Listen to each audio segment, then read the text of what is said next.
You are now listening to the Here for the Truth podcast, hosted by Joel Rafidi and Yerasimos. What's up, guys? Just wrapped up an incredible conversation with Maj Toure, which you're about to listen to. This guy is all about it.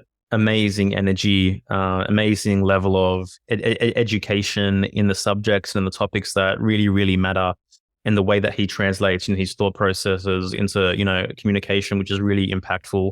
It's inspiring, to say the very least. And if you're listening to this right now, I know you're going to get a whole lot of value out of this conversation.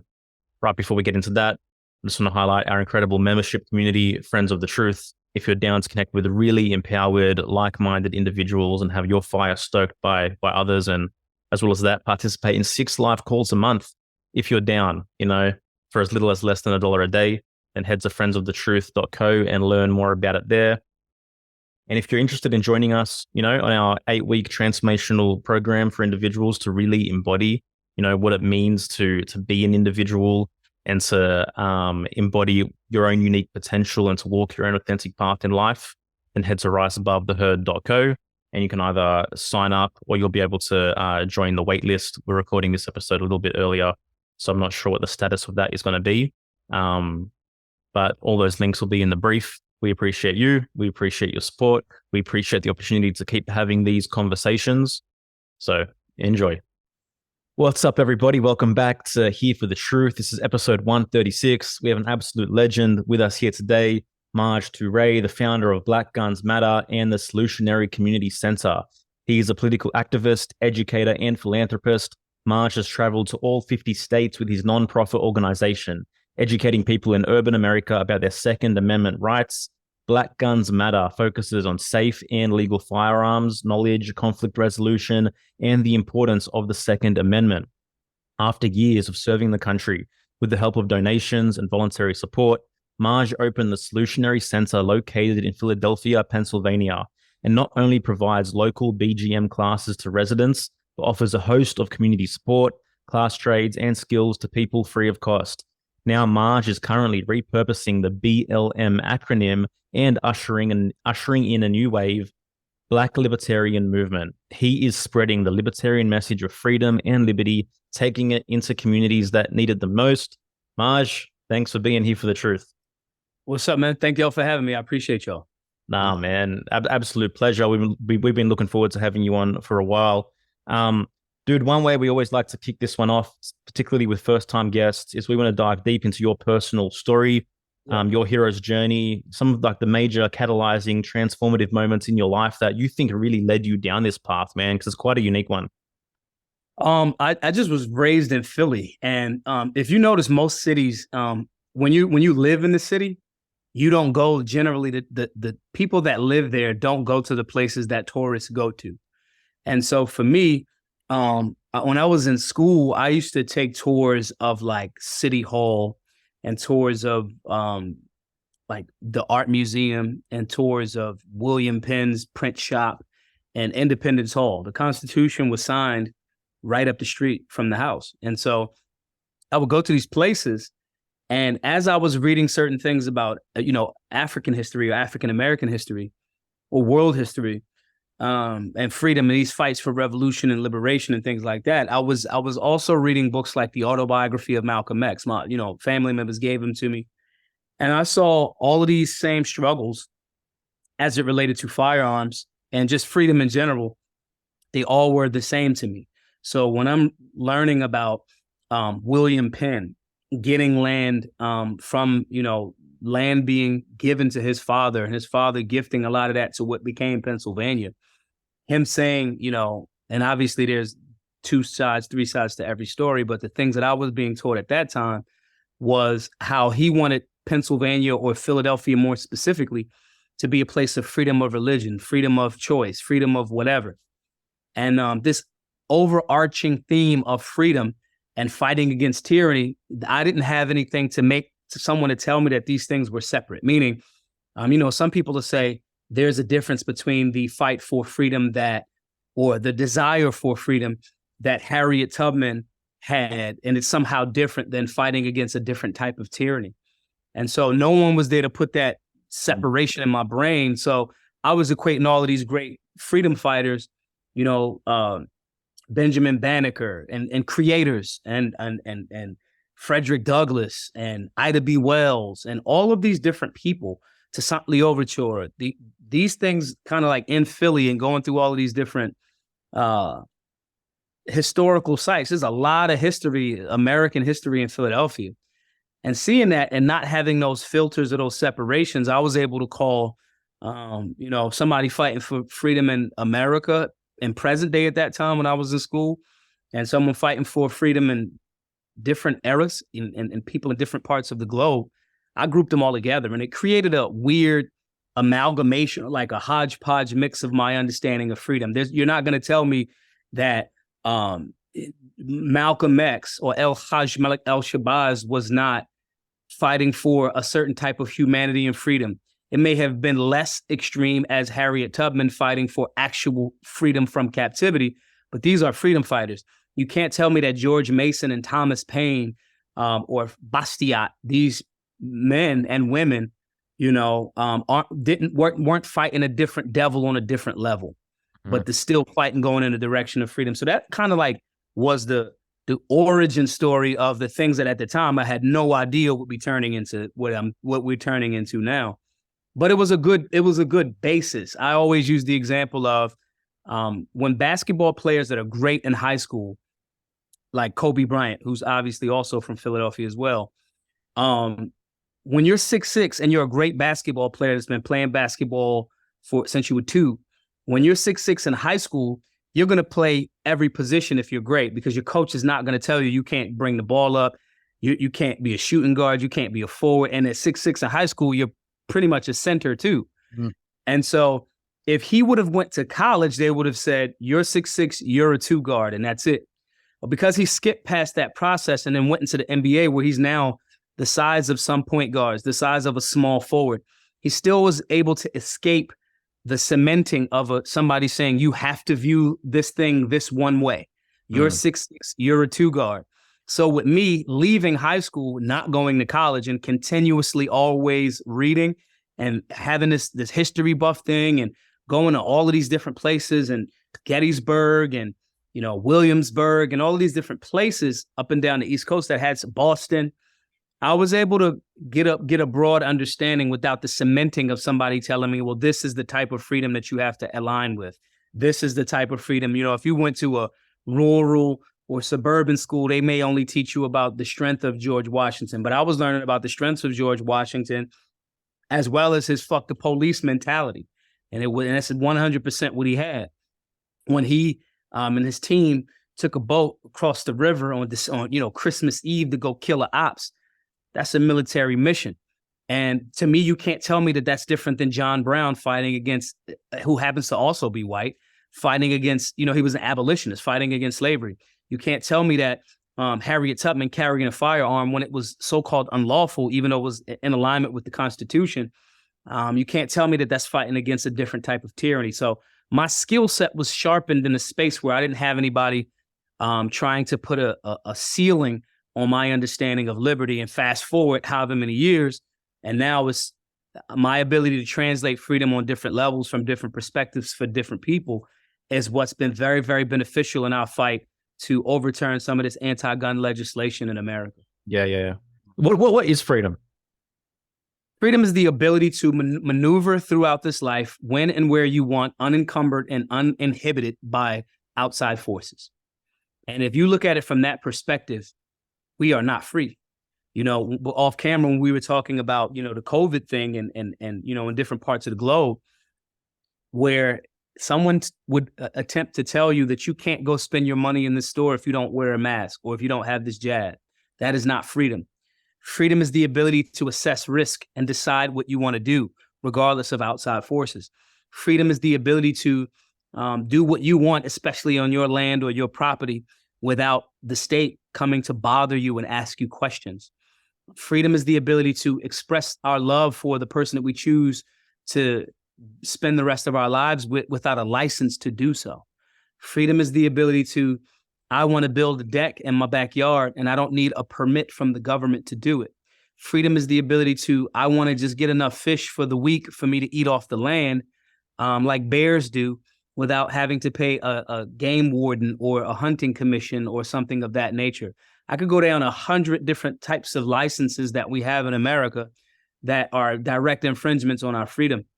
And so the beauty of the earlier question of me recognizing that some of the founding fathers were very limited government and very leave me the fuck alone, and seeing how we've been coerced into this conversation that, one, it separates. They say this is the type of freedom for you type of people. This is the type of freedom for you type of people. And then they also do that and say, even though we have our own sovereign energies from different nations, now they're trying to obliterate, nations of having their own identity.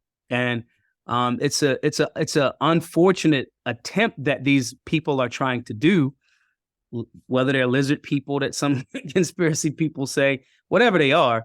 That's a joke, everybody, for like, this. I'll be like, Maj believes in lizard people. But whatever type of person you are that is attempting to try to stop the sovereign nature of humans, it's going to be a bad day for you, because, the spell is deep, but it's weak. We can break that spell of introducing or the attempt to stop introducing people. We can break that spell of not attempting to not introduce people to freedom. We can break that with a little bit of common sense, a little bit of understanding of history, a little bit of bravery and courage, and a little bit of working together, as we've done with Black Guns Matter. And that only is isolated to just the gun component, but a gun is a slither of the overall freedom concept. When you talk to people like in big cities, or even, whatever part of the, type of neighborhood they live in, rural, suburban, or urban, when you ask them, hey, do you like in the big city, you might say, do you like the Philadelphia Parking Authority? Do you think that on public streets, if you stay there for 2 minutes longer than the 2 hours that they say you can be there, if they write you a ticket and you don't want to pay it, do you think that it's okay for the government to take your property, tow your car? The general public will say no. Then we need to have legislation to remove that. When you have someone that lives in a city or urban area, and you say, if you get a loan on your house and you pay the loan off, why exactly are you paying property tax on something that you own? And then you start to see how we have been thoroughly indoctrinated in this thought process of a lack of freedom. Yeah. So I think America has never been free. All of Americans, or the humans that were on the landmass known as America, has had a good founding document as it related to freedom, or documents. And we were more free at certain times, but my ancestors in this place, the ones that may have been brought here, because there were also folks that were here before then, those people didn't get to taste freedom the same way. And now everybody in America and the rest of the globe is being inculcated into this concept of a lack of freedom. And so I aspire to educate and inform people about as much of the freedoms that I understand, by pulling from this, standing on the shoulders of these great women and men and their fight for freedom. But I also aspire to show people, to inspire them to action by showing them how unfree we are. It's not even like a joke. It's like almost dangerous. The founders to this place would be disgusted. French revolutionary folks, like I mentioned, Bastiat and Rousseau, and these types of gentlemen and ladies, they would be disgusted. And we should be equally disgusted, not only of how much freedoms and liberties we've allowed the state to encroach upon, but also with how much we are not recognizing and upset at how much lack of freedom we do have. Yeah, man. Well said, man, on that front. Yeah. And the episode right there, we're just calling it freedom. There we go. Has there ever been a free civilization? Yes. People of the Songhai, Kemet. There's always, generally, from my understanding, there's always been hierarchies, but there's also been free societies. I think Western civilization struggles with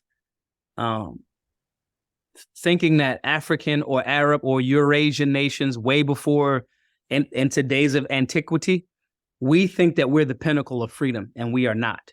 We are the pinnacle of creating, starting with limited government that identifies what freedom as, but we don't look at the Timbuktu. We don't look at again, like I said, the people of the Songhai, we don't look at these places that were 100% free. There's free civilizations in the Sentinel Islands in northern India, that spot where the government of India says, do not go there. The small amount of people that are there will fucking kill you if you go there.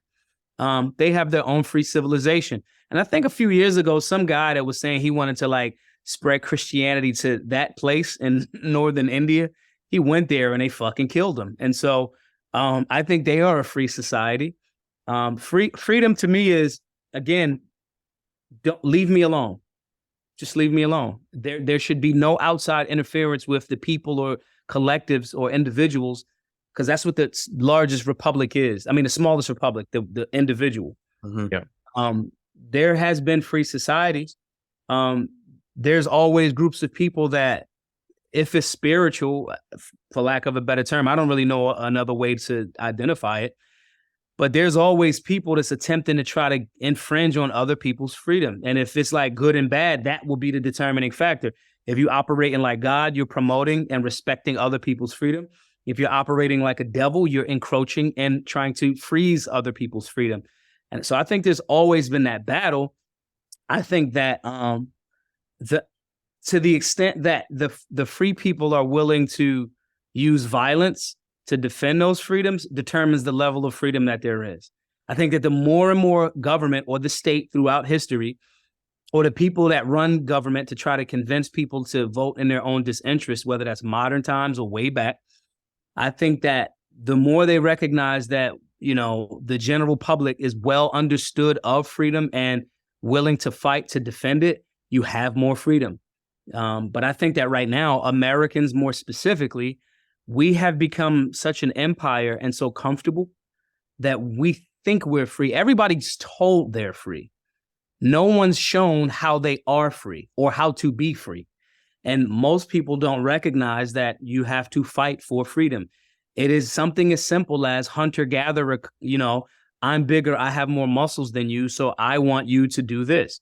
That is a form of encroaching on your freedom. Or it could be the puny guy from the hunter-gatherer situation that's like, I'm not as strong as those other guys, so let's get 3 weaker guys and we'll conspire to get rid of those stronger hunter and gatherers, whichever way you want to look at it. I think that when we're advocating for more of the encroachment, we're doing devil shit. And then when we're doing more of the highlighting and just respecting somebody else's freedom, hey man, you want to slather yourself up with butter on Wednesdays? In your house, that has nothing to do with me. Yeah. Nothing. And now the next level of freedom will be like, I don't know about this butter slather thing, but let me go over his house on Wednesday and try it out. Let me see how I like it. And then make the decision to go, nah, it's just not for me. But hey, y'all do y'all Wednesday thing. I'll send you guys some butter as a gift. You know, those are the different levels of freedom. And the general public acquiesces to infringements on their freedom because freedom is hard work. You know, the land that we have for myself and family, I want to completely, that water got to come out that well. You know, that electric and that energy has to come from the land. And so I don't want the government involved in my life at all. And I'll have to figure out a way to not have to pay so-called property taxes for something that they have no involvement in the maintenance of. And I think that when you look at it from that perspective, most people would not want to be free. They like being able to go like shop whenever they want, but like to be able to say, I don't have to pay anyone for any of my food, clothing, and shelter. I don't have to involve anyone in that. I think that we start to recognize the trade-off that comes with limited government. Okay, I'll give you a little bit of encroachment into my rights because you guys are going to dig the pipelines to make water in our city. Now, if they want to over-fluoride it, it's their pipes. It's theirs. It's you just using it. You paying for it. You should have a say in what you want to go in it, but that's a fight too. And so I think that the general public has to be informed. I don't want to say educated because educate means kind of like you're editing a dictation. The general public should be re-informed about what the rights, responsibilities, requirements, and resources are involved with their freedom. And you know, even in turmoil, the level of poverty in America because of the infrastructure that's built it's easy to be less free in a space where everything's made for you. But then when you took 10 years and built a home and built some land and built wells and built all of that and built electric, and you had all of the things, you know, you build a movie theater, you build an outdoor range, you build an outdoor gym, you build an indoor gym, you build a pool, you build all of the things that you like in society on your space, you'll see how much more quenching of the thirst for freedom and responsibility it is. But the general public and most of the cities never experienced that. So we just got to re-inform people about the historical context of freedom and what societies have been free and what that looks like, as well as the rights that you have with it for sure. But again, those come with rights, responsibilities, requirements, and resources. And then we'll get people making a better decision if they want to live in a big city and give up some of those rights, or live, you know, more suburban and rural, and have complete, you know, dominance over their own freedom. Yeah. Maj, I'm just curious. What were you going to say? Are you on the same train of thought? I'm a little bit on the same train of thought. Yeah. Cool. Well, I'm curious, like, when you bring up these ideas and these concepts, and based on all your education, all your reading, to people in the communities that you go to, and you know, maybe they're in more left or liberal communities, like, what's the pushback, or how these dialogues go? There is no pushback. You can't argue with it. It's almost impossible to argue with. My skill set is the ability to translate information very well and articulate it to a person that may have not read Bastiat. Yeah. Right. The Law is a very thin book by Bastiat, but if I can translate that and disseminate the information conceptually, it makes sense. And that's not me saying that in a sense where people from suburban or rural or urban demographics won't grasp the information. But in a short conversation, you have to speak in parables and simplistic ways for anybody to get anything. That's a skill set as an educator. So when I do that, and not to sound arrogant, I take pride in that ability. It's impossible to argue against it. It makes too much sense. This is the reason why we started the BLM, the Black Libertarian Movement, because we recognize that urban demographics need to stop waving a white flag on things that are in opposition to their liberty. We got to wave a black flag. This libertarian movement needs to be in these urban centers, because when you explain to somebody a very simple concept about less government, and if there is government around, that government has a very small responsibility. It's protect us from outside forces, security outside of the nation, interstate traffic, maybe some hospitals, and defending the rights of the individual. It's very simple. And this is the reason why so many platforms get a little bit afraid to have a long format sit down with me, especially the ones that say they're for urban demographics, because I will shift the thought process of the people listening, because you can't argue against it. And there's not even a desire to argue against it or give pushback. It goes, nah, that makes sense. That makes 100% sense. If you ask somebody in the hood, do you want the government taking money out of your check? They're going to say, hell no. That's easy for me to introduce them to why libertarians want to remove not only centralized banking, but the IRS and the central bank and the Fed and all of that. All of that's tied into the IRS. And when they go, well, how? And then I say, well, the central bank, like the founder said, we don't want a centralized money supply. This central bank hijacks the money, hijacks the printing, fucks with the inflation rates, creates inflation, hyperinflation, stagflation, recessions. It is bad for economies, and that impacts your dollar and your spending power over time.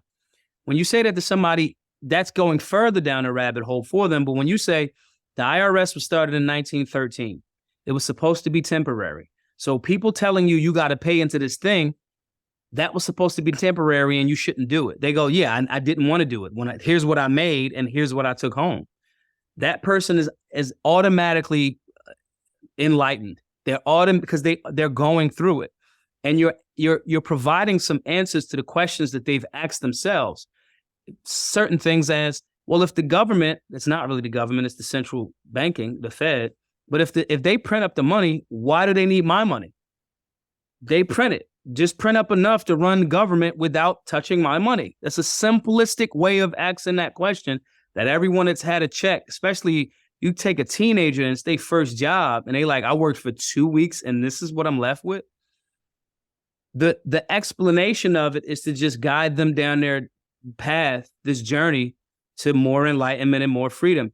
And the more enlightenment and freedom that we direct people towards, the more it becomes a spiritual path. There's damn near no way to quantify this outside of a concept of good and evil. Like, it's almost like, hey, you made, right here, I got a bowl of watermelon, right? I've been really, really trying to eat more fruits and vegetables. If I grew that watermelon in a place where I got 10 watermelons and I eat some for myself and I sell some to the people, I got 100 watermelons. And if I said, if that's how we grew and ate, and all we eating is that, do you think that there should be a watermelon tax with somebody that never helped you till the soil, put the seeds down, water the joint, pay attention? Should they come take 30 of your watermelons? That person goes, hell no. Mm-hmm. That's us. And you know what I mean? So these explaining this and expanding from Black Guns Matter, BGM to BLM, Black Libertarian Movement, is just how we're going to galvanize those people as it relates to a better understanding of freedom. Anyone, any entity, any governmental body, any bully that would be in opposition to them understanding more about freedom and limiting government, those people are on the side of evil. There's no other way that I'm taking stuff from you that you do not consent to, that I did not help you with. There is no way to classify that energy as good. It's too many contradictions. So no, I don't ever get pushback. The problem is it wasn't generally, in maybe 5 decades, maybe 6 at this point, it was not taught in these demographics by design. It's not that the hood was exposed to it and the hood was like, nah, just give us more Democrat policies. Nah, you were not exposed and educated to it the way that you were educated and or indoctrinated to this so-called democratic legislation and policy. So all I got to do is show up. I said this at one of the events that I did. I said, when you express liberty to the hood, it's like Coke in Miami in the 80s. It's going to sell itself. There's no, I don't have to sell it. I'm the guy that has the cocaine. That's all of the hot girls in the 80s. Everybody wants to party. They're going to bring me the money. I don't have to go, hey man, you should buy cocaine. It's not what's going to happen. People are going to be like, hey, do you have cocaine? It's the same thing with liberty. When people say, when they initially and erroneously think I'm a gun guy, because I'm not. When they think I'm a gun guy and they go, this dude is talking about, well, we haven't had a conversation about, we haven't mentioned guns at all pretty much and already. So that's, the gun is the small thing to defend your life if need be, but it's bigger than just the physical body. It defends your way of life. It defends your value system. But if we don't educate the general public about how their value system maybe you got hijacked. Maybe there's an operating system operating in your brain that is not of your mind. And if we start showcasing people that way, then we'll get some changes of hearts and minds, and then we'll get political change, because it's still going to tie into a form of politics, because, you know, politics is how the world's resources are moved. And you just have the vehicle of a political party. Or a political movement, because it doesn't have to be in a party. It could just be, you know, a movement of people just choosing to go, I agree more with this. So we don't get pushback because it makes too much sense. There's almost no way to split the audience when it comes to liberty and the way that it's being explained. Mm-hmm. And if someone can explain that thoroughly, the best thing that'll happen is certain platforms will try to ignore you, or they'll highlight somebody that isn't as good as you, but they won't argue against you. They won't even have you on a space to argue, because your talking points are too well-rounded and holistic and on the side of good, you know? And by contrast, if I'm on the side of good and if you're on the opposite side of me, you're on the side of evil. Yeah. Like, government is mafia. Like, people don't realize this, you know, like every single mafia movie you've ever seen, they're just telling you about themselves, except they're dressed in the suit and tie. just this malevolent entity trying to siphon your life force 24/7 from the moment you're born. It's the movie. It's the movie Gangs in New York. It's literally it's the movie Gangs in New York. It's the butcher is now a politician. Yeah. And even when they pretended, there was a scene in the movie where the one guy was like, "Look, we know how we used to deal with things. Let's come in and talk." And he everybody thought he was gonna come in and talk with him. We fucking stabbed him. And he's like, "I don't care about that. This is about the force of the monopoly of violence. That is the Gangs of New York." And the more people start to see that that's what it is, and it's in the opposition to the Constitution, more people will fight these things up through the courts, and there's legal precedent already set. The truth is actually in our favor in historical context, Supreme Court context. They don't always get it right, but we just got to be willing to fight for it and remind people through that fight and defend it. And then as more and more people do it, the evil beings or the evildoers will just be a little bit quiet for a while. And they'll go, we can't do this one anymore. Let's try this one. You know, we can't do the tech. We have now, the Overton window has shifted so much that now we have GOP rhinos, Republicans advocating for the ending of IRS. That is a 100% Ron Paul libertarian been saying to y'all for 40 years. But that Overton window is shifting, and it's not shifting because it's a new ideology. It's just going back to the constitutional principles. That's all. Yeah, and more people are getting hip to this and they're talking about it. So I think like there is pressure on some level for change. Yep. Yeah, you kind of answered the question I had before, which was, you know, how does order, I guess, come into play in like a truly free society, like some of the ones that you've mentioned? Does government have any role at all whatsoever? And like in my dive down the rabbit hole, it is simply in defending the rights of the individual, particularly from force and coercion, you know? That's it. And somewhere more and more people started trading more and more freedom for so-called security of the government. While the government literally said, I have no legal obligation to protect you. Like, that's the beauty of it. That the beauty of the hustle is, hey, give us more freedom for your security and we'll take care of you.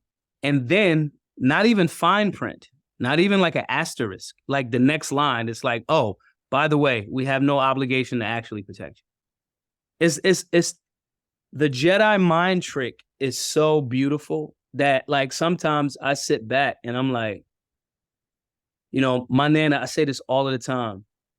My nana used to say, respect the devil. You know what I mean? Because you're smart, but that energy is very ancient. So all of the things that you think you're smart about, the devil has seen it 1,000 times before. So when you're playing chess, you should just respect when the opposing player just makes a good move. You don't got to respond to it initially. You just respect the move. I respect the energy of the devil. I am in opposition to it, but we on this board together. And at the moment where you lose respect for an opponent, is the moment where that opponent can rock you to sleep. Mm-hmm.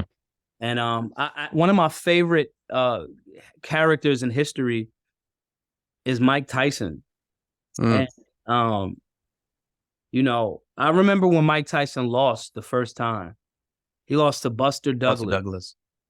And he was over in Japan. I so if it's maybe from this podcast or other podcasts, I so want to sit down. I want to smoke with Mike Tyson and I want to like spar with Mike Tyson, right?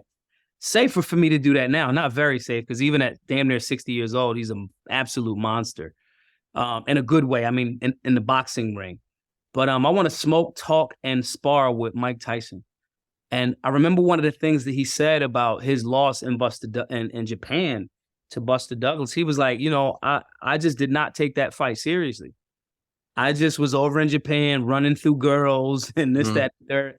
And he lost. And I remember the morning, my uncle used to bring newspapers home in Philly. And he would come in the morning. And I remember getting a newspaper and I saw Mike Tyson on the ground. And I cried. I cried when Mike Tyson lost the first fight. Like because we didn't have cable. You know what I'm saying? My grandma wasn't playing that shit. Like, I'm not paying for that. And so not only did I not have cable, even if we did, she definitely wasn't going to be spending $50 on a pay-per-view fight. Like no. Yeah. But I would catch those fights via the newspaper the next day. And it was on the front cover. And I think he might have been like reaching for his mouthpiece. And I cried. And so saying that to say, I've always paid attention to everything that Mike Tyson has done, said, you know, he was my idol.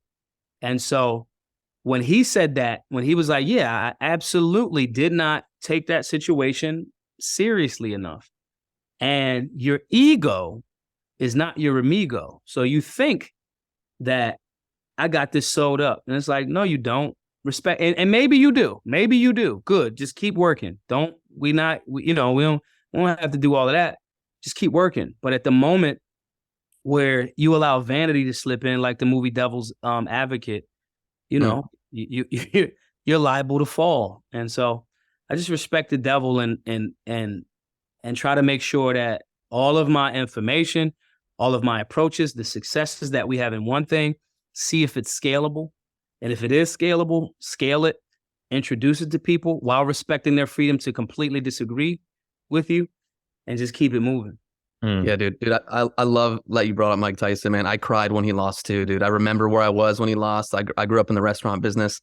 My dad had a New Jersey style diner, and I remember being by the cash register and someone telling me he lost, and I was just like, he was my favorite, man. I played Mike Tyson's Punch-Out! Nintendo all the time. I kicked his ass. So when you smoke with him and talk with him, let him know Yerasimos from the Here for the Truth podcast.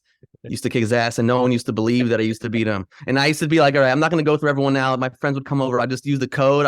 I used to remember the code and just go straight to Mike Tyson and take him out. But I practiced so hard to beat him. But anyways, I love his journey and I love his story, you know, and he's such a interesting character, and like his Broadway show and his documentary, man, brought me to tears. But anyways, like I totally feel what you're saying. Have you guys heard the song Tyson vs. Douglas by the Killers? No. No. That was such a, like, it was, I'm probably a bit younger than that for that moment to rock me the way that it did. But it seems like that's like a generational, super sentimental, nostalgic, impactful moment. Like they wrote a song that's talking about, you know, how like, everyone was so rocked and in tears by that particular loss. Like it impacted an entire generation a certain way. It's so interesting. I just looked it up right now. Yeah, bro. It's dope. Check it out. I mean, it's an iconic moment in sports. Yeah. You know, one of the most. It's what America will be, that part where he loses.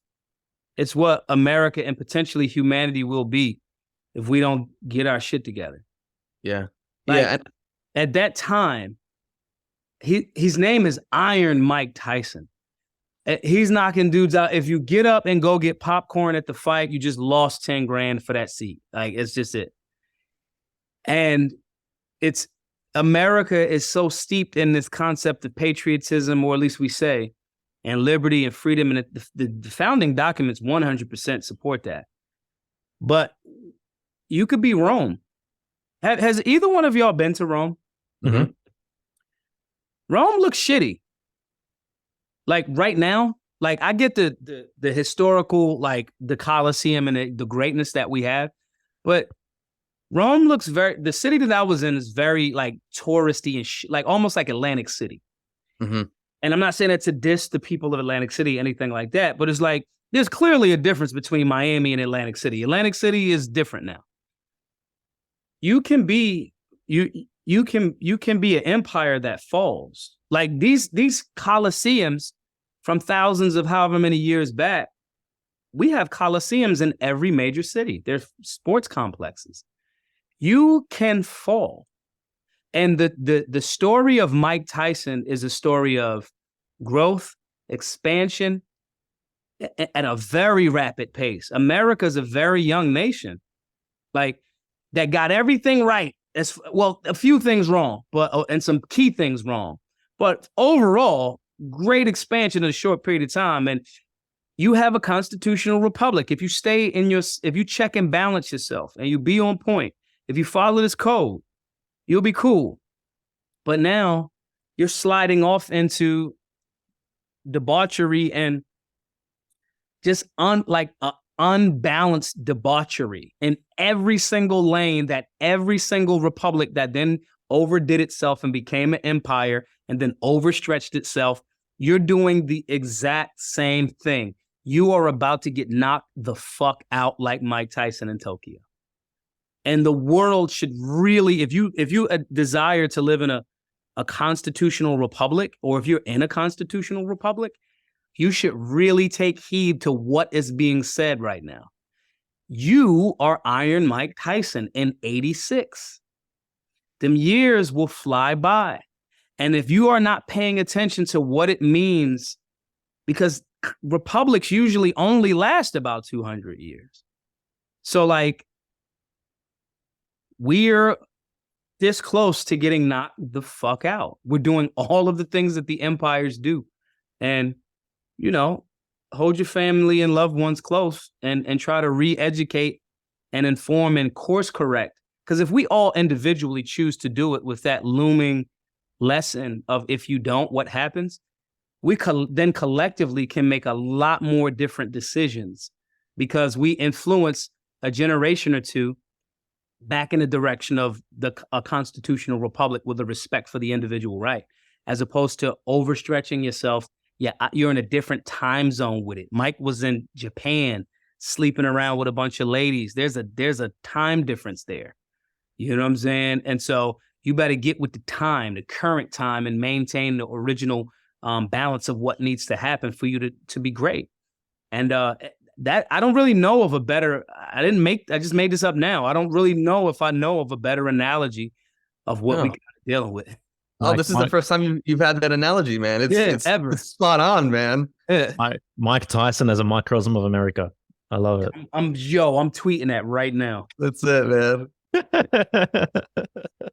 We'll have to clip that too as well. Yeah. So like, how do we? Like, it's not like the collective is all of a sudden going to wake up and shift and be like, all right, now I'm fucking standing on the principles of freedom, right? It's like, it really comes down to each individual listening to this conversation and really implementing these philosophies within their own life and, you know, in actionable ways in how they currently operate and engage with reality.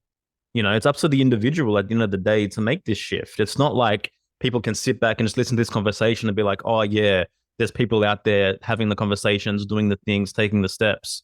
Yeah. It's like, where are you being encroached on in your individual life?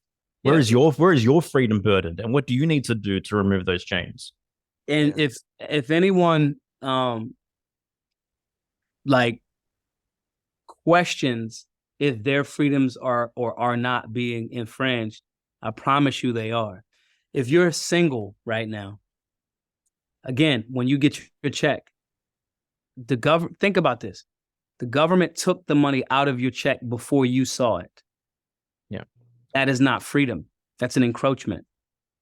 The government, if you're married, if you got a so-called marriage license, the government told you what you have to pay them to have that license.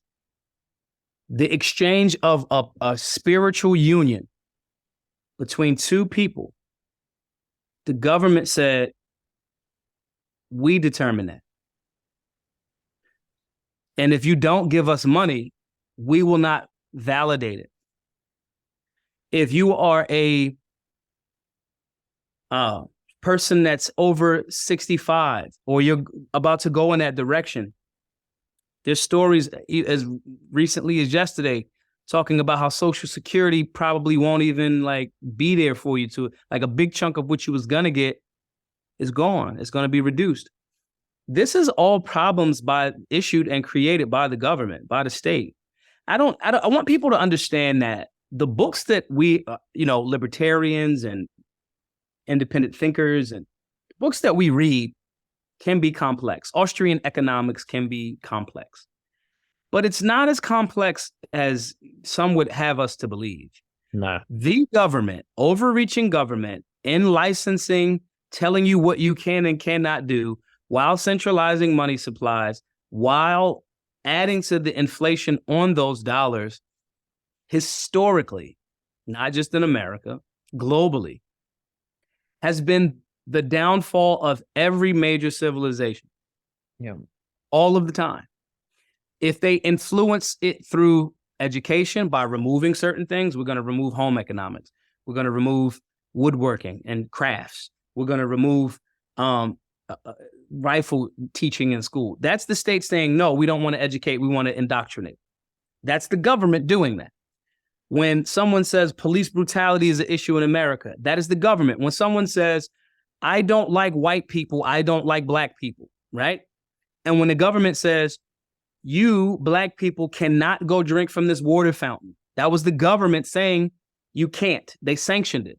And then a few decades later, they reversed it and was like, you, white person that doesn't like black people now, or whenever you didn't, you have to let this person in your establishment. That's still the government. That's the government getting involved in things that would have just been a voluntary association or disassociation. It's always the government. It is the fact that you might not like white or black people. I'd be willing to bet it's government propaganda via the media that made you believe that. So our job is to just simplify it and showcase it to the general public. And it does not have to be, because I hear, some libertarians, they're very insignificant, but some of those guys got a microphone and they say things like Maj is dumb, Maj isn't smart. Man, I've probably forgotten more than those guys will ever know. I read a lot. Right. But I'm just not in the business of trying to make it sound super complicated for people to think I'm really smart. I think we should spend less time on being smart per se and being wise. Wisdom is way more potent than smart. Like, smart is me knowing that the sun is 93 million miles from the earth. Wise is figuring out how I can use sunlight to feed myself. Smart is knowing the Pythagorean theorem. Wise is knowing that has absolutely nothing to do with anything that I got going on in my life, And so the simple way, Jesus spoke in parables and like books, like Jesus wasn't using this book, but like stories like Aesop's fables, that wise stories that people can relate to, that speaks to them to challenge themselves to live to a higher ideal. And that's what this freedom thing, this liberty thing, these challenges, and you being a soldier for those things and being steadfast and staying on point, that's where it becomes very, very spiritual. It's a hero's journey. It's a hero's journey. There's no doubt about it. Like, heroes and villains are pretty much made like from the same thing. Like, all heroes and all villains are born out of tragedy. Like, just something fucked up happened to you or your parents or something. The very minuscule thing but big thing at the same time that changes a person from going to be a villain and going to be a hero is just their responses to the trauma. Yeah. Bro, like, they've made education so complex, and I fell in love with educating myself, when it came to reading the truth, in my opinion, of what these things are really echoing. To me, Austrian economics is really simple, but the economics they tried to teach me in school, are macroeconomics, it has no logic foundation. It's difficult. It turns me away from it altogether, That's like learning about individual rights is super simple. It's logical. It's coherent. I understand it. It makes sense. But all the vomit that gets spewed at me is difficult. It turns me away from wanting to educate myself. But again, let's look at that word, education. Etymology is so beautiful. When you edit and dictate to someone, that's not informing. Information gets you in a formation. Like, when you in the military, get in formation so we can go do something. Get in formation so we can move out, right? And edited dictation is me editing what I want to tell you. And that system isn't broken. Like, the public school system, as it relates and is known under when the Rockefeller family created it, when it wasn't initially called the Department of Education, it was called something else. But he was very honest about what the goals were. The goals wasn't to make free thinking people. We don't need no more Nikola Tesla's running the fuck around. From his perspective, I need workers. Yeah, I need busy, and they tell you it's in the movie Ants, it's in the movie Bee with Jerry Seinfeld. My point in saying this is, that system is designed to do exactly what it's doing. So when you say that so-called education or information turned me off to learning, that's what it was supposed to do.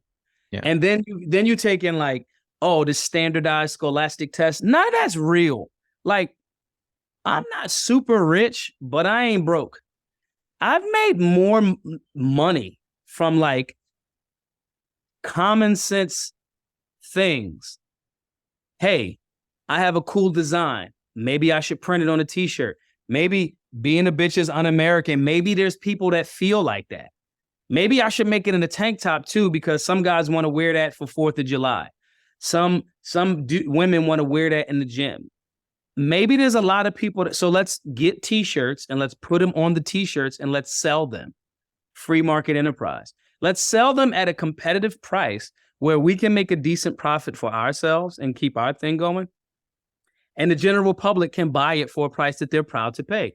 I'll put $20 towards that t-shirt. Cool. It's in alignment with, that's not complicated. No. Mm-hmm. It's not complicated. It's just not. And then you mess around and make $600,000 in t-shirt sales. I saw a company that started in 2019, and I think he was making blank t-shirts though. And from 2019 to 2023, that company did $250 million in sales, making t-shirts. And I'm pretty sure they're blanks because I just read it in passing. But my point is, it's not complicated. The wisdom is very simple. It's hard to be disciplined in a world of chaos to apply wisdom. You know, hey man, I'm not where I want to be at in life. Well, maybe you shouldn't go out every night. Yeah, but I'm addicted to going out. Well, there's your struggle. But the wisdom of what you need to do to advance is very simple. It's very simple. And so our job at BGM and BLM is to simplify everything for everyone, not because you're not going to learn, not because we're in people with the soft bigotry of low expectations. We're saying we need to refine systems to make sure that people can get in and get streamlined and get on this freedom train really, really fast and efficiently. And if people are trying to convince you that this has to be complicated, I would question their motives. I would question their motives. When you have people acting like, and I see it in the libertarian small sections, very few insignificant amounts, but loud, and loud people can influence people in the middle. I see a lot of people getting mad that I'm simplifying libertarian values and taking them to the hood. I question their motives. I question why these same types of people that would say this to me are the same people that seem to always have something negative to say about Black people from their state chapter pages. I would question their motive. And they are free to do that. I question why they're doing things to make urban outreach for libertarian values more difficult. I question that. I question when these same people believe that there's no way we're in a post-influential society where we can't influence the masses. I hear that, and then I see what the about to be president of Argentina is a libertarian. Argentina is about to adopt Bitcoin as a way across the board that you can pay for everything. Yeah. So I question why these people that are attacking and trying to make libertarianism so complicated when it's being expanded into the demographic that we need the most, I question their motives, and everyone else should too. Maybe your questions are wrong, but I think you should question. And so when people are trying to make these things complicated or give you all of this pushback, when you've articulated these very simple terms and you've shown support, and history shows, like when people say America could never be libertarian, how? All of the founding documents are libertarian. So we just got to make sure that we're looking for small victories, make sure that we're looking for simplistic and wise answers. And we're just being a little bit leery of people that would tell us that everything is going to be super duper complicated all the time. And sometimes it's not. Yeah. Well, I think also if you can complicate things or tell people it's complicated, then they're just going to look to someone else for the answers. And so it's a strategy to get people to not think for themselves and go, yes, what should I do? Tell me what to do next. Yeah. Maybe I just got to be a Democrat. Yeah. The real like information is going to be empowering. And the reason it's simplistic is because it's natural. It's in alignment with your own psychology. It makes a lot of sense the moment you read it. Like no one in school was telling me to read Mises, to read Rand, to read Bastiat. You know, like you need to go and seek outside the system, which would seek to control you, to find the information which will empower you. And you'll start attracting more and more. That's why I always say this stuff is spiritual. It's like almost like, you guys ever buy a car and you really like the car, and then after you buy the car, you see the car everywhere? Mm-hmm. If that's not attraction and that's not a magnetic frequency, that it's science, but it's almost like a spiritual science. Yeah. You know, and so this is where all of these things are intertwined. That's why, you know, to me, it's just very imperative that as much as I'm walking around, I'm going to try to just involve people in that process as much as I can, as much as they want to be, and just accepting their liberty to say, nah, I just want to be a Democrat. I just want to be a Republican. I don't want to look deeper. Cool. You know, and not burn that bridge. If the bridge is still there, there's no need to burn it. I'm not going to burn it unless it needs to be burnt. But you know, I don't close doors for potential opportunities, and we've been successful in that. Yeah, man, you're doing your thing, man. You're giving your gift. You know yourself, and you know what you want to bring into the world, and it's up to the individual to go, hey, I like what Maj is talking about. I'm going to see if I can integrate this into my life or not. You know, so that's it. There's like a little. There's not as much attachment to it. You know, you're just like, I'm doing me. If you're cool, cool. If not, whatever. You know, like, cool. Do you like? Here's what I'm doing. If you ask me, you know, it's like them commercials. Find out about X. Ask me how. Like, that's it. It's not complicated. Yo, Maj, we're an hour in. Yeah. But I definitely do want to like get into Black Guns Matter, man. And, you know, what inspired it, and kind of just talking about this topic a little bit for our audience. Yeah. And particularly, man, we have a very international audience. For example, like I'm Australian, you know, I've got a lot of Australian listeners, Canadian listeners. Like for us, bro, like we've been completely like programmed to not even consider guns as something that's correlative to freedom at all. You know, in 1996, we had the quote unquote Port Arthur massacre, and, you know, they pretty much confiscated 650,000 guns in the 90s. And ever since then, you know, Australians have been thinking that's the greatest thing that's ever happened to Australia. So, yeah.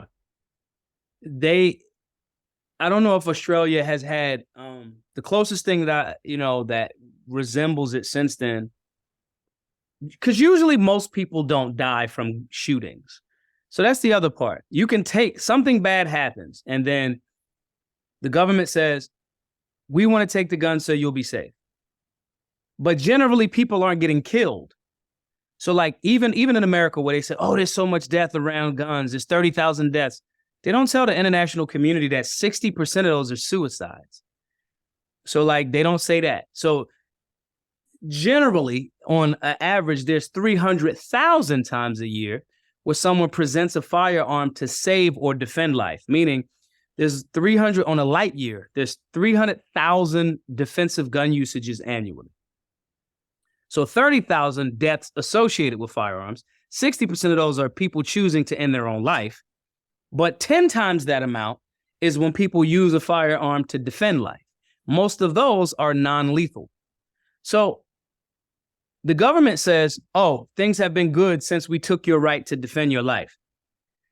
Again, they don't tell you those numbers, and they don't show you that, in reality, most people are just good people. Most people are not walking around with a gun shooting people.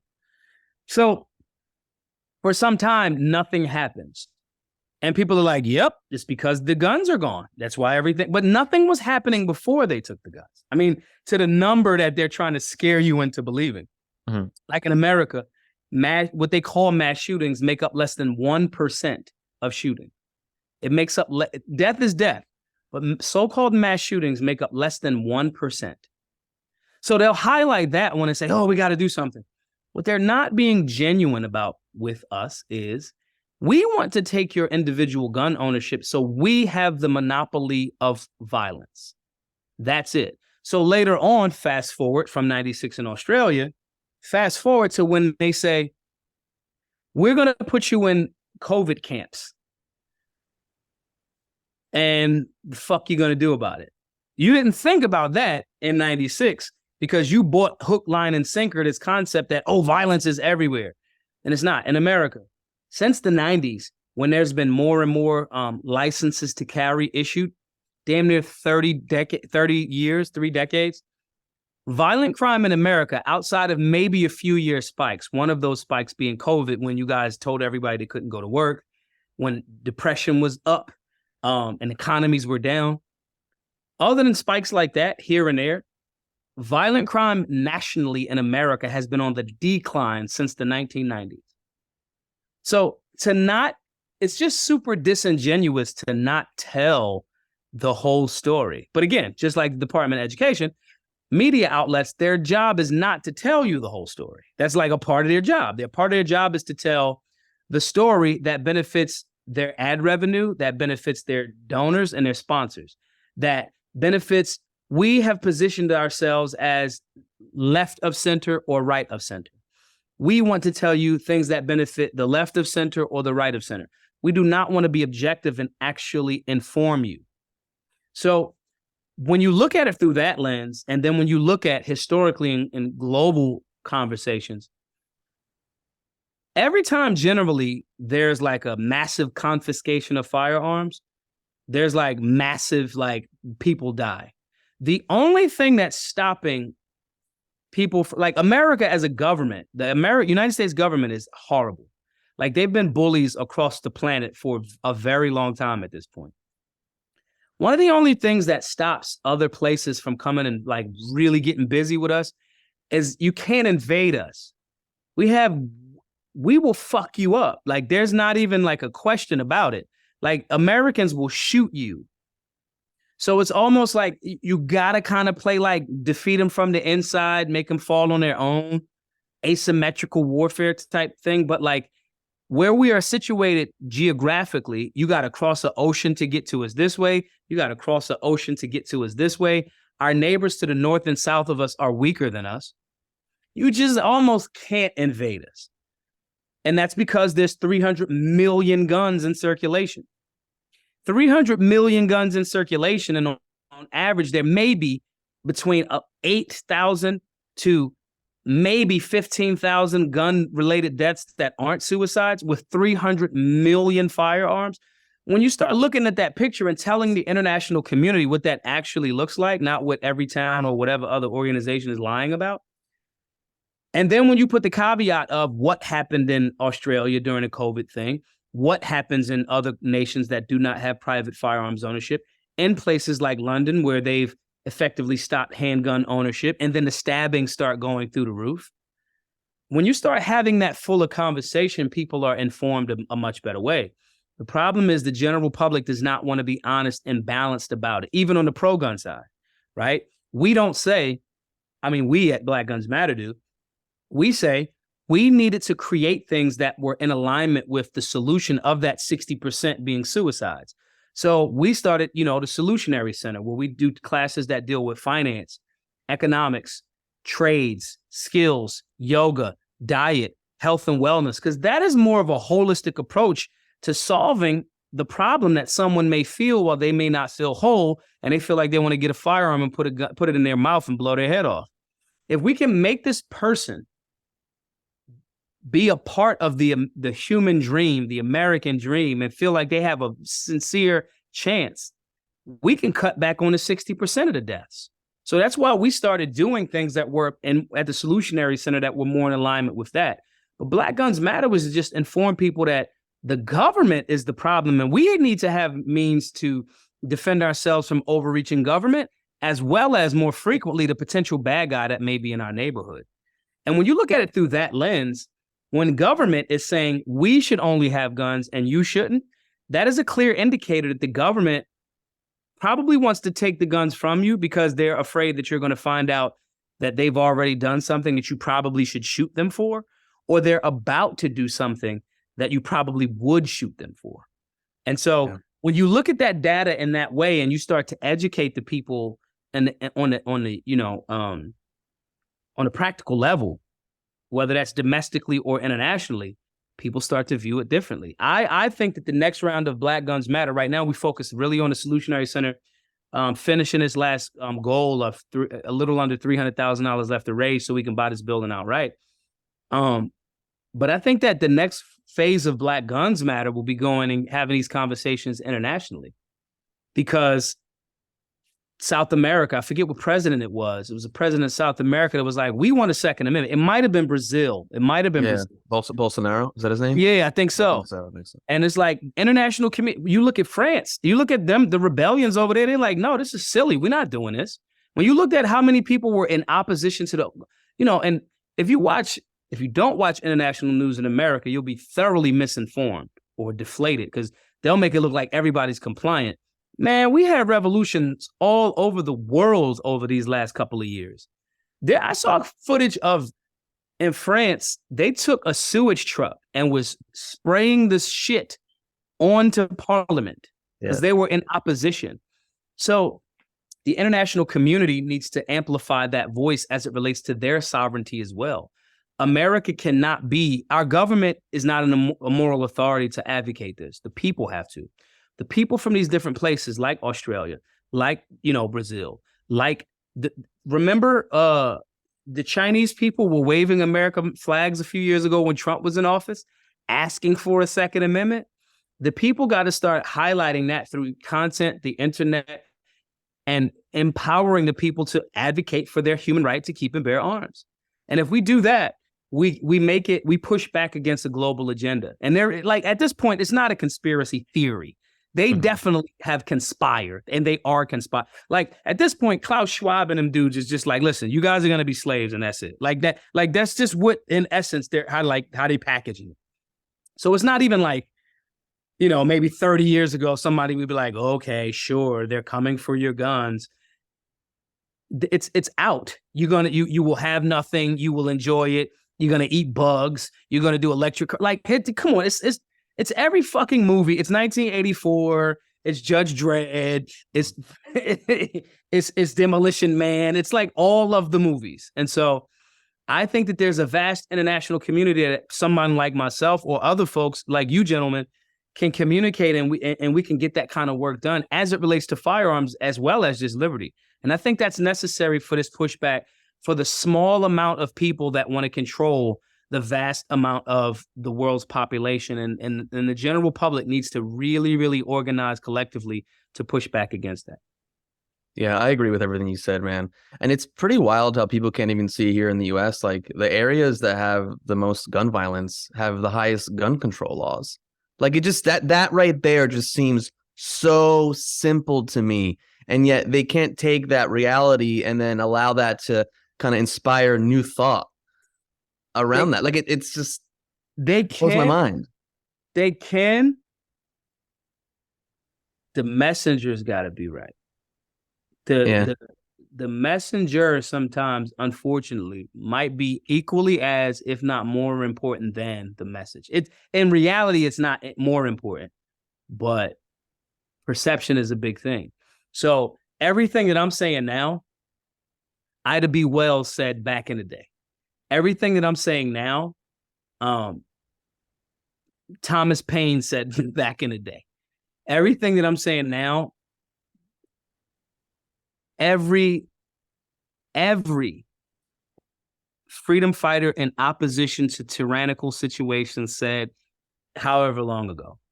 The problem now is we have not had enough men and women willing to take up the task of articulating it. You almost kind of got to be an educator. You know what I mean? And so, but to the earlier point, when you educate the people properly, they receive that information very, very well. And I'm just good at it. I'm just good at simplifying it and not making ourselves feel. I watch a lot of guys like get this like arrogant, I'm the savior of people. I remember I forget which artist it was, and it was Kanye. And Ye was saying how he was talking to Lauryn Hill about, yo, I'm the leader and they not listening to me. And Lauryn Hill said, you're a leader, not the leader. And he humbled himself and received what she was sharing. So I think that when that messenger is articulate and relates enough without letting their chest puff up too much, the people receive it well. You know, when you talk about great leaders that were solid men and solid women, they were confident. I'm not saying shrink into yourself and dim your own light. They were confident, but they also recognized that they were servants. You know, we're public servants. And so when you have the right messenger with the right message, like right now is the perfect time, they will receive it. Because if not, Black Guns Matter wouldn't have done what our stated goal was. We said in 2016, we were going to make the urban demographic be the newest, largest gun buying demographic. And we did that within 3 years and less than $300,000 by just going to the classes, setting them up, going all over the country and teaching, and then getting on platforms and talking about it. The power of the platform. If you in the podcast, you see Vivek Ramaswamy and RFK Jr. are going to podcasts. They're not spending a bunch of money on so-called traditional media. And so this perfect, beautiful storm of freedom that's brewing will continue to, you know, make more leaders and make more, leaders make more leaders. And so those leaders will inform the masses, and the masses make better decisions. And I don't subscribe to the nihilistic view that we're in this, like as some of those libertarians would say, we're in a post-influential society. That's just stupid. I'm a libertarian because my good buddy Mike Heiss said you should run as a libertarian. I mean, like joining a party, doing this, you know, I had liberty and freedom values forever, but I could see the importance of galvanizing and using a political vehicle. So when someone says we're in a post-influential society, they're not paying attention to the reality. There's a bunch of people that are making millions of dollars because they are influencers. And companies would not be paying them a bunch of money if they could not see a return on that investment for their influence. So we are not in a post-influential society. We are in a very influential society. And another example of that proof is, if we couldn't be influenced in urban demographics, democratic policies and politicians wouldn't be here so much. If the die was cast and there was no way for us to escape, they would not put the money up every few years to make, or while they're there the whole time, continuing to pump propaganda. It has to be a constant. So we can fight for this thing the right way. But I think, to you guys' point, I do think that BGM needs to link up with like-minded folks in an international community and change those hearts and minds as well. Yeah, I'm just loving this conversation, man. I love what you're about, dude. It's so good to have you on here. Just the way you speak with passion and enthusiasm, and you're doing the work, man. You're not just talking the talk. Yeah, man. You've been doing it for years. Yeah, man. My man used to say, "No time for talk, because I walk what I talk." Yeah, and I love what you said too, because most people, man, are just done with the mainstream media. Yeah, they're just done with it. I mean, there's a reason why podcasts are growing. You know, and people are coming on them, like you said, the people before, man. And it's like, these are the platforms that people can take more ownership over their lives. Like, I get to choose what information I want. That's why they're censoring. I mean, you know, we've been censored. We got booted off YouTube like a year in, you know, and I mean, how many of us, how many people, you know, how many friends of ours have been booted and deleted off all these social media platforms multiple times over, you know, and so that says something. Yep. So I'm an optimist, man. I know Joel and I are optimists, man. We want to give power to the individual. You talk about leadership. I mean, true leaders are balanced, man. They're not just puffing their chests up, and they're balanced individuals that go, you have your individual mind. How can I inspire you to take ownership over your life, over your body, you know, to connect, to build emotional intelligence, so then you know how to communicate. Yep. Because having the knowledge is one thing, but if you don't know how to communicate, if you don't know how to read behavior, if you don't know how to tune into someone and connect with them even heart to heart, you know, and that's what's going to get a person really inspired to make changes in their life. That's been the biggest problem that I've seen when I've kicked it with time trying to influence people in the GOP or inform them, and people in not as much in the Libertarian Party. There's a few small amounts of folks, but like, getting people to understand, like when I remember when I used to hear so many conservatives say, facts don't care about your feelings, because they heard Shapiro say it. And I'm like, yeah, facts might not care about your feelings, but you're not engaging facts. You're engaging humans. Like, you're dealing with other people that have feelings. And it's like, A person can be like, I don't like that guy's vibe. A vibe is a vibration, it's a feeling. And so getting people, that's where we have been successful with the Libertarian Party. Huge shouts to, the chair, Angela McArdle. Huge shouts to Mike Heiss, who is the founder of the Mises Caucus. Huge shouts to all of those state chairs that are willing to say, yo, Maj, help us out with this urban part. And I'm like, absolutely. I think that it's very important for us to, when people see, hey, we got new leadership and we want to revamp this thing and this demographic, we may not know necessarily how to engage it most effectively. When they get liaisons that say, yo, we got you. Those are things that are super, super beautiful.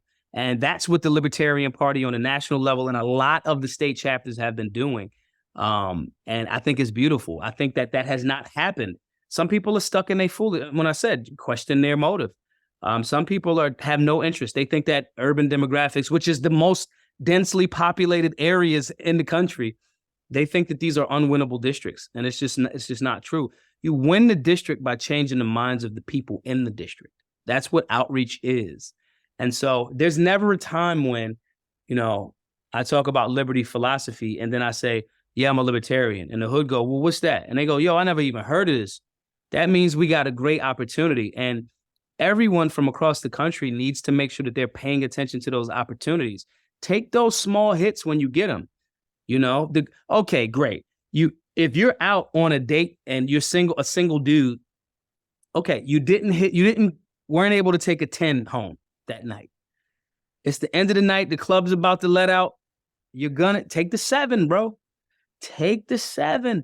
Get the 7 out to the car. Have a great time, get a number, so forth and so on, take her home, whatever, however that goes.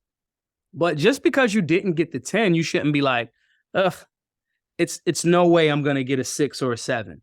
Or do you're not paying attention to the 7 that's been giving you great conversation and intellectually sturdy, stimulating conversation, and she's a 7 out of 10.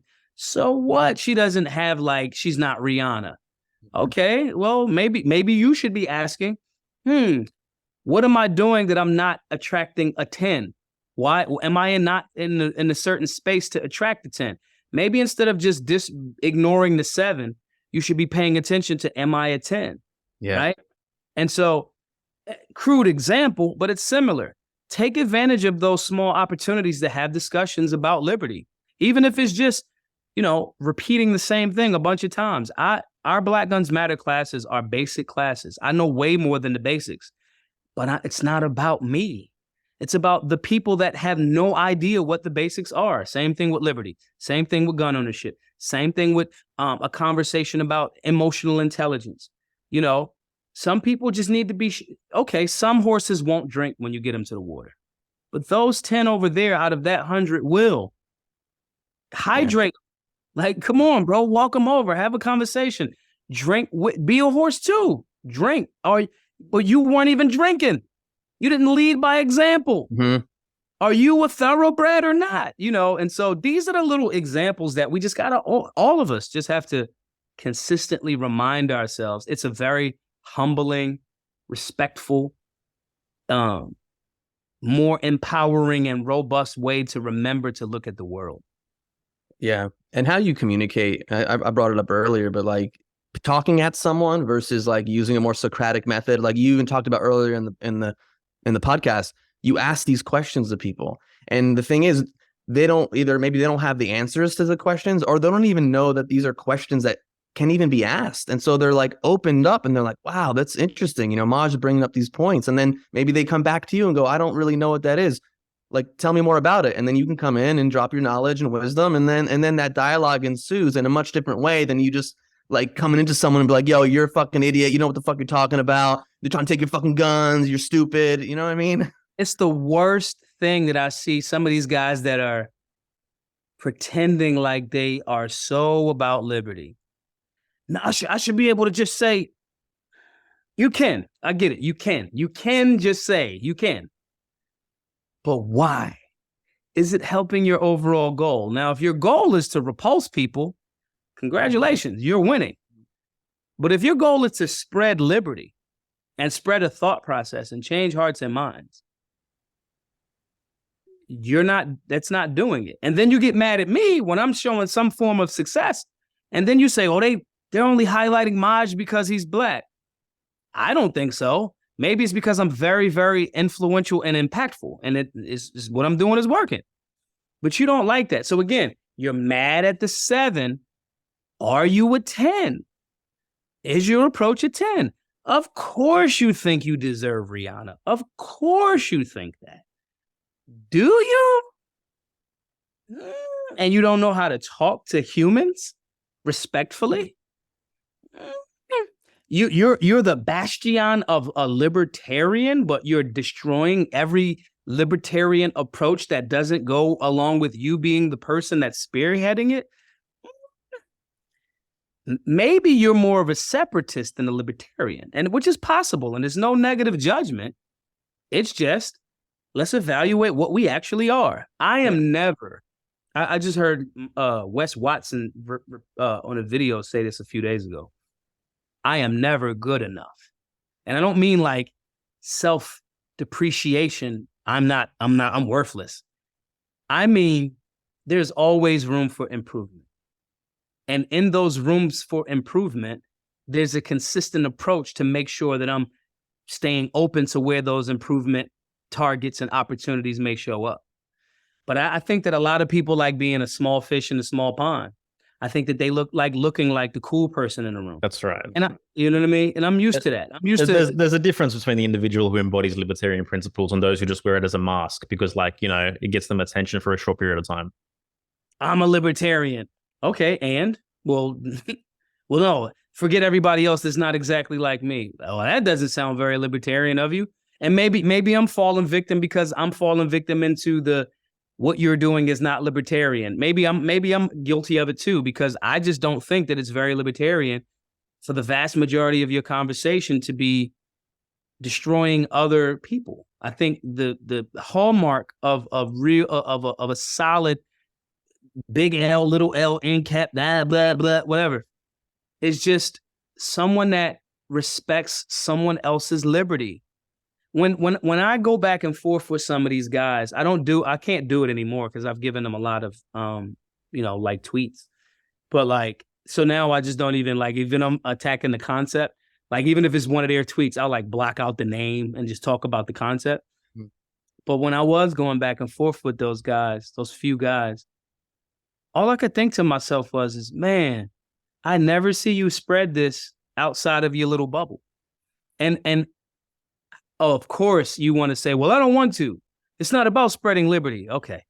Yeah, because you can't. It's like when people say free market enterprise, or they'll call it capitalism. Capitalism is bad. Of course you'll say capitalism is bad because you don't know how to fucking make any money. Of course. Of course. Of course you think Bitcoin is stupid because you don't know how to get it and what to do with it and the intrinsic thing behind it.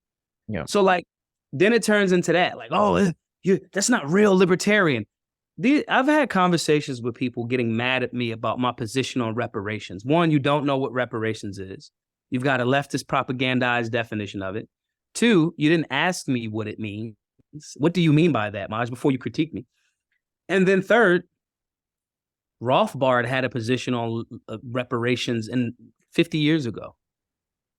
So you didn't even listen to your own fuck me for a minute. You didn't even listen to your own scholar.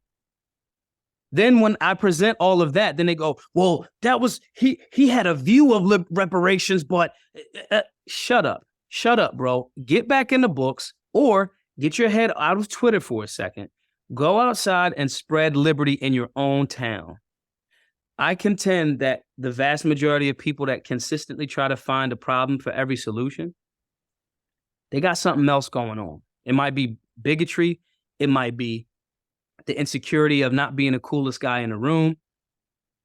It might be whatever, not looking like you're achieving the way that you want to, whatever that is. I contend that most of those people that take that position suffer from some form of that. If I suffered from that, man, a year or so ago, the Reno reset happened where the Mises Caucus took over the Libertarian Party, right? The room was star-studded. Dave Smith, Zuby, Larry Sharp. Well, I don't know if Larry Sharp was in that party, but Angela McArdle, Ron Paul. And I had to be on a stage with these people, like speak with, like, this is, if you are timid in this room of, because libertarians have great minds, they're smart people. Maybe not the wisest, but smart. You have to be fully secure in yourself to be like, yo, I'm not in competition with any of these people. They have their own unique mark. They have their, like, what the fuck? How am I going to compete with Ron Paul? He's been right longer than I've been alive.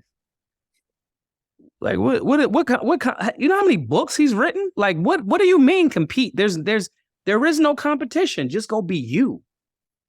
You know? And so I think that there's a desire to use some of these platforms to fill in these holes that some of us have. And I'm not just attacking anybody. I'm saying it's something that I've suffered from too at different points. You know, my friend Antoine is my trainer, and he never trains, like, he very rarely trains legs, and his calves. I low key question, like, would I like drown 8 bunnies for his calves? Right. And he doesn't train calves like that. And it's like, man, that's an insecurity. I got to blast calves 3 times as much as he does. It's just what it is. Now, my shoulders, you might not be able to see it so much in this video because I'm leaning forward and stuff, but my shoulders, if I look at my shoulders, I'm going to gain. I can just look at my shoulders and I'll get a pump. There are some people that he doesn't have my shoulders. He like, yo, bro, but you got that V taper naturally. My point in saying this is, yo, man, do what you can where you are with what you have, and just work your ass off. Ask that man how he got calves, and he might tell you, sorry, bro, I never touch calves. It's just genetics. Now you don't feel so bad. He's like, but I do have a routine for you to pop.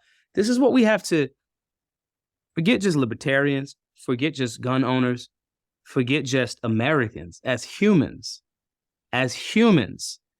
that have our own sovereign individuality. We have to make sure that we're checking our own ego, figuring out where we can add to these conversations of all of those subcultures that I mentioned, guns, liberty, whatever, America. And we're doing that by making sure that we're being not only the best version of ourselves, but appreciating people struggling and rumbling to be the best version of themselves. And we're at different places in this journey, and my light does not take away from somebody else's. And if you help another person, like if I light a candle with a candle, it doesn't extinguish my flame. I just light another candle. And so getting our communities to kind of like lean from that space is the goal, the overall goal of what we're doing at BGM and BLM. And hopefully I can be a good servant and a public servant in that movement, and we can get this whole planet thing going in a proper direction. Very, very, very well said, man. You know, like libertarianism at the end of the day is all about honoring the individual, but like, are you honoring yourself as an individual for the own unique gifts and potential that you bring, that only you can bring? We're all born with different attributes, right? So focus on nurturing and growing that. And there's a lane for everybody, bro. That's what I've learned for sure. Right. Maj, man. I think it's a perfect place to stop it. Yeah, bro. So I was about to say exactly the same thing, man. This has been such a beautiful dialogue. I love your energy, bro. I love what you bring to the table here. Man, what would you like to leave in I guess passing to our audience, and also let them know how they can best support you in everything that you're up to? Be kind to each other. You've been a victim of the world's largest psyop for the last 3 years. You have been. You may be stressing. You may be unemployed right now. But just remember to be kind to yourself and be kind to each other, because that other person that you don't know is rumbling some shit like that too. So yeah, be kind to each other. Be easy on yourself. Still work hard and work smart and be wise, but be kind to yourself. As well as if anybody wants to support, man, we got to raise like a little under $300,000 left to our goal.